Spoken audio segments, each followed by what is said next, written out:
Mister ladies viewers அனைவருக்கும் வணக்கம். நான் டாக்டர் நித்யா, சித்தா பிசிஷியன். உடல்ல ஏற்படக்கூடிய நிறைய பிரச்சனைகள், சில விஷயங்கள் வெளியில சொல்ல முடியலங்க, சங்கடமா இருக்கு. முக்கியமாக பெண்கள் இதுல ரொம்ப ஒரு சங்கடமான விஷயமா ஃபீல் பண்ணுவாங்க. அன்ஈஸியா இருக்குங்க, யார்கிட்ட போய் ட்ரீட்மெண்ட் எடுக்கிறதுன்னு தெரியல அப்படின்னு. அதாவது இந்த ஒயிட் டிஸ்சார்ஜ் அப்படின்னு சொல்ற பிரச்சனை. இந்த ஒயிட் டிஸ்சார்ஜ் அப்படின்னு சொல்ற ஒரு விஷயம் பெரும்பாலும் பெண்களுக்கு அதிகமா இருக்கு. இன்னொரு விஷயம் என்னன்னா, ஆண்களுக்குமே இந்த ஒயிட் டிஸ்சார்ஜ் அப்படின்ற பிரச்சனை இருக்குங்க. இந்த ஆண்களுக்கு ஏற்படக்கூடிய இந்த வெள்ளைப்படுதல் அப்படின்ற ஒரு பிரச்சனை எதனால ஏற்படுது, இது கவனிக்கப்பட வேண்டிய விஷயமா? பெண்களுக்கு தானே இந்த வெள்ளைப்படுற பிரச்சனை கேள்விப்பட்டிருக்கோம், ஆண்களுக்கும் இது ஏற்படுமா அப்படின்னா நிச்சயமாக ஏற்படும். இது பொதுவாக பெண்களை பொறுத்த வரைக்கும் இது ஒரு வெஜினல் டிஸ்சார்ஜ் அப்படின்னு சொல்லுவோம். அதாவது நம்ம யுட்ரஸ்ல இருந்து வரக்கூடிய சர்விக்ஸை தாண்டி இருக்கக்கூடிய வெஜைனா. இந்த வெஜைனல் டிஸ்சார்ஜ் அப்படின்னு சொல்றது உடல்ல பல பாதிப்புகள் இருந்தால் ஏற்படக்கூடியது. பொதுவாக பெண்களுக்கு அனிமியா அப்படின்னு சொல்லக்கூடிய ரத்த சோகை இருந்தாலும் வெள்ளைப்படுதல் பிரச்சனை இருக்கும். தைராய்டு ரிலேட்டடா நமக்கு ஹைப்போதைராய்டிசம், முக்கியமா ஹைப்போதைராய்டிசம் இருக்கக்கூடிய நபர்களுக்கு இந்த வெள்ளைப்படுதல் அப்படின்ற பிரச்சனை இருக்கு. ஸோ தொடர்ந்து நமக்கு ஃபைப்ராய்டு யூட்ரஸ் இருக்கு, பிசிஓடி இருக்குனாலும் வெள்ளைப்படுதல் பிரச்சனை இருக்கும். தொடர்ந்து ஏதாவது ஒரு மெடிசன்ஸ் நம்ம சாப்பிட்டுட்டு இருக்கிறோம், தோல் சம்பந்தப்பட்ட பிரச்சனையோ இல்ல நமக்கு பிளட் ப்ரெஷர் இருக்கு, இல்ல குரானிக்கா ஏதாவது டிசீஸ் இருக்கு, அதுக்கான மெடிசன்ஸ் நம்ம சாப்பிட்றதுனாலும் வெள்ளைப்படுதல் அப்படின்ற பிரச்சனை ஏற்படுது. ஸோ இதை தாண்டி பார்த்தோம்னா உடல் உஷ்ணம் அப்படின்றது ஒரு காரணம். அதே மாதிரி அடிக்கடி யூரினரி ட்ராக் இன்ஃபெக்ஷன் இருந்தாலும் வெள்ளைப்படுதல் பிரச்சனை இருக்கு. ஸோ இது வெண்மை நிறத்துல இருக்கிறது மட்டும் இல்லாம வேற வேற கலர் சேஞ்ச் பண்ணி வரும்போது, தயிர் மாதிரி இருக்கிறது, இல்ல லைட்டா எல்லோ, ஸோ இளம் மஞ்சள் நிறத்திலேயோ இல்ல சிவப்பு நிறத்திலேயோ லேசான பச்சை நிறம் இருந்தாலும் இந்த மாதிரியான விஷயங்கள் நமக்கு நடக்குது. இதுவே ஆண்களுக்கு அப்படின்னு எடுத்துக்கலாம். ஸோ ஆண்களுக்கு வெள்ளைப்படுதல் பிரச்சனை இருந்துச்சுன்னா எப்படி இருக்கும்? ஒவ்வொரு முறை யூரின் பாஸ் பண்ணும் போதும், யூரின் போயிட்டு முடிச்சதுக்கு அப்புறம் வெண்மை நிறத்துல ஒரு திரவம் மாதிரி, ஒரு ஜெல் மாதிரி பீனிஸ்ல இருந்து வர்றதை நம்ம பார்ப்போம். ஸோ இந்த மாதிரி ரொம்ப நாளா இருந்துகிட்டே இருந்துச்சுன்னா கட்டாயம் அதற்கான சிகிச்சையை எடுக்கணும். இந்த மாதிரி நீண்ட காலமாக பிரச்சனை இருந்துச்சுன்னா கட்டாயம் அதற்கான சிகிச்சைகளை எடுக்கலாம். ஒண்ணு, நமக்கு யூரின் பாஸ் பண்ணும்போது செமன் கலந்து வெளியேற மாதிரி இருக்கும். ஸோ விந்து அணுக்கள் கலந்து வெளியேறுவது. ஸோ நமக்கு அந்த மாதிரி விந்தணுக்கள் வெளியேறும் போது உடல்ல அதிகமாக வெயிட் லாஸ் ஆகிற நிலைமை இருக்கும். ஸோ விந்தணுக்கள் கலந்து வெளியேறதுனாலயோ புரோஸ்டேட் கிளாண்ட்ல இருக்கக்கூடிய பிரச்சனைகளால, புரோஸ்டேட் கிளாண்ட்ல நமக்கு ப்ராப்ளம் இருக்கு, புரோஸ்டேட் வீக்கம் இருக்கு, ஆண்களை பொறுத்த வரைக்கும் இந்த புரோஸ்டேட் கிளாண்ட் என்லார்ஜ்மெண்ட் சொல்றது ரொம்ப கவனமாக இருந்து அதற்கான சிகிச்சைகளை எடுக்கணும்.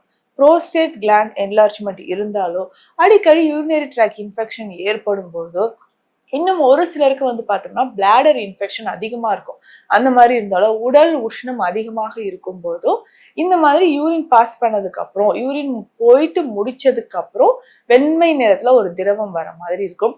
இது நிறைய ஆண்களுக்கு வயதான காலத்திலும் இந்த மாதிரி ஏற்படுது.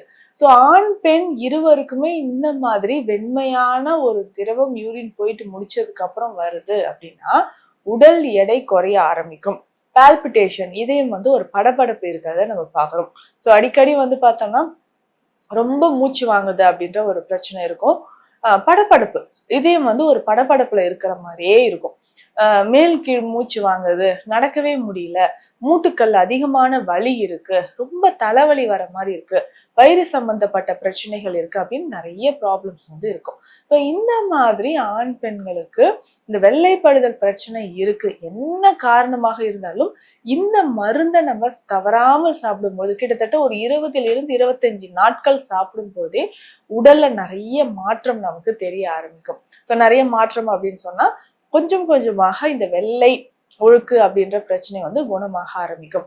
ஸோ பெண்களுக்கு பொறுத்த வரைக்கும் இந்த லுக்கேரியா அப்படின்னு சொல்லக்கூடிய வெள்ளைப்படுதல் பிரச்சனைக்கு உணவு முறையிலே சிறந்த தீர்வுகள் இருக்கு. ஆண் பெண் இருவருமே நம்ம உணவு முறை அப்படின்னு சொல்லும்போது கவனமாக இந்த காய்கறியை சாப்பிட்டா நமக்கு நல்ல ஒரு பலன் கிடைக்கும் அப்படின்னு சொன்னா சுரைக்காய். சுரைக்காயை தவறாமல் உணவுல சேர்த்துக்கும் பொழுது இன்ஃபெக்ஷன் இருக்கு, வெள்ளைப்படுதல் இருக்கு அப்படின்னா அது குணமாக ஆரம்பிக்கும். அடுத்தது வெண்டைக்காய். வெண்டைக்காயும் உடலுக்கு வந்து குளிர்ச்சி தரக்கூடியது. முக்கியமாக இந்த புரோஸ்டேட் கிளாண்ட் என்லார்ஜ்மெண்ட் இருந்தாலோ இல்ல நமக்கு யூரினரி ட்ராக் இன்ஃபெக்ஷன் இருந்தாலோ நமக்கு இந்த பிரச்சனைகள் ஏற்படலாம். ஸோ அப்போ வந்து நம்ம வெண்டைக்காயை அடிக்கடி உணவுல சேர்த்தோ இல்ல பச்சையாகவோ நம்ம சாப்பிட்டுட்டு வரலாம். ஸோ உடலோட உஷ்ணம் வந்து அது தனியா ஆரம்பிக்கும். சித்த மருத்துவத்தில் ரொம்ப எளிமையாக, முக்கியமா இது ஆண்கள் வந்து பயன்படுத்தும் பொழுது நீண்ட நாட்களாக இருக்கக்கூடிய வெள்ளைப்படுதல், வெள்ளை ஒழுக்கு அப்படின்னு சொல்லுவாங்க. இந்த பிரச்சனை குணமாகி புரோஸ்டேட் கிளாண்ட்ல வீக்கம் இருந்தாலும் நமக்கு குணமாகுது. இதற்கு என்னென்ன மூலிகைகள் தேவை அப்படின்னு பார்த்தோம்னா பரங்கிப்பட்டை. இந்த பரங்கிப்பட்டை நமக்கு ஒரு முக்கியமான மூலிகை. உடல்ல உஷ்ணம் சம்பந்தப்பட்டு இல்ல சருமம் சம்பந்தப்பட்ட பிரச்சனைகள் இருந்தா அதை சரி செய்யறதுக்கு நமக்கு பரங்கிப்பட்டை பயன்படுது. ஸோ இதற்கு நம்ம பரங்கிப்பட்டை எடுத்துக்கணும். இதனோட வந்து பார்த்தோம்னா சுரை கொடி, இந்த சுரைக்காய் இருக்கு இல்லைங்களா, ஸோ அதனோட முழு தாவரமும் நமக்கு பொடியாக கடைகள்ல இருக்கும். சுரை கொடியை வந்து நம்ம எடுத்துக்கணும். தேற்றான் கொட்டை. ஸோ தேற்றான் கொட்டை அப்படின்னு சொல்லக்கூடியது எந்த வகையான சிறுநீரகம் சார்ந்த யூரினரி ட்ராக் இன்ஃபெக்ஷன் இருந்தாலோ உடல் உஷ்ணத்தை குறைப்பதற்கு நமக்கு இது பயன்படுது. நெரிஞ்சில். ஸோ நெரிஞ்சில் அப்படின்னு சொல்லக்கூடிய ஒரு விஷயம் இது எவ்வளவு நாள்பட்டு சிறுநீரக பிரச்சனையும் உடல் உஷ்ணத்தை தணிக்கும் நெரிஞ்சில் நமக்கு பயன்படுது. குரசாணி, ஓமம், வசம்பு. ஸோ இது ரெண்டுமே வந்து நமக்கு நம்ம உடல்ல எந்த விதமான தொற்றுகள் இருந்தாலும் வலிகள் இருந்தாலும் அதை போக்கக்கூடியது. சதக்குப்பை, சீரகம் இதுவும் நம்ம எடுத்து வச்சுக்கணும். ஸோ இந்த மூலிகைகள் எல்லாமே ஒன்று சேர்த்து பொதுவா கஷாயம் பொடி அப்படின்னா 1-2 இடிச்சு நம்ம கஷாயம் போட்டு குடிப்போம். அதே மாதிரிதான் ஸோ இந்த எல்லா மூலிகையும் ஒன்று சேர்த்து ஒரு டீ பொடி மாதிரி கொரப்பா அரைச்சி எடுத்து வச்சுக்கிட்டு இதை தொடர்ந்து குடிக்கணும். ஸோ ஆண்களாக இருந்தாலும் பெண்களாக இருந்தாலும் இந்த வெள்ளைப்படுதல் பிரச்சனை இருக்கு, ஆண்களுக்கு விந்து கலந்து யூரின்ல போகுது அப்படின்னு ஃபீல் பண்ணீங்க, இல்ல பெண்களுக்கு நீண்ட நாட்களாக இந்த வெள்ளைப்படுதல்னால உடலோட எடை குறைந்து ரத்தம் குறைந்து இப்படி இருக்கிறோம்னு நினைச்சீங்கன்னா தாராளமாக ஒரு நாளைக்கு 2 வேளை இந்த கஷாயத்தை குடிக்கலாம். ஸோ இதுல வந்து 1 ஸ்பூன் அளவுக்கு எடுத்து 3 கிளாஸ் தண்ணீர்ல போட்டு நல்லா கொதிக்க வச்சு வடிகட்டி குடிச்சுக்கிட்டே வரணும். ஸோ தொடர்ந்து இதை குடிக்க குடிக்க என்ன ஆகும்னா உடல்ல இருக்கக்கூடிய டாக்ஸின்ஸ் நமக்கு குறைய ஆரம்பிக்கும், யூரினரி ட்ராக் இன்ஃபெக்ஷன் குறையும், அடிக்கடி யூரின் போறணும் அப்படின்ற பிரச்சனையும் நமக்கு குறைய ஆரம்பிக்கும். ஸோ இதனோடய சேர்ந்து பார்த்தோம்னா வில்வம் மணப்பாகு. ஸோ வில்வம் அப்படின்னு சொல்லக்கூடிய விஷயம் நம்ம உடல்ல பல பிரச்சனைகளை வந்து சரி செய்யக்கூடியது. ஸோ வில்வம் மணப்பாகு ஒரு 10 ml எடுத்து ஒரு அரை கிளாஸ் தண்ணீர்ல கலந்து ஒரு நாளைக்கு 2 வேளை குடிக்கணும். ஸோ இந்த மாதிரி குடிக்கும்போது நம்ம உடல்ல இருக்கக்கூடிய அதிகப்படியான உஷ்ணம் குறைந்து வெள்ளைப்படுதல் பிரச்சனை குறைந்து பித்தம் நமக்கு சமநிலையில வரும். ஸோ இந்த பதிவுல நம்ம ஆண் பெண் இருவருமே ரொம்ப தயங்கக்கூடிய விஷயம், வெள்ளைப்படுதல் பிரச்சனை இதுக்கு எங்க போய் ட்ரீட்மெண்ட் எடுக்கிறது, இது சரியாகுமா அப்படின்னு நீங்க தயங்குனீங்கன்னா சித்த மருத்துவத்தில் இதற்கான முழு தீர்வுகள் இருக்கு.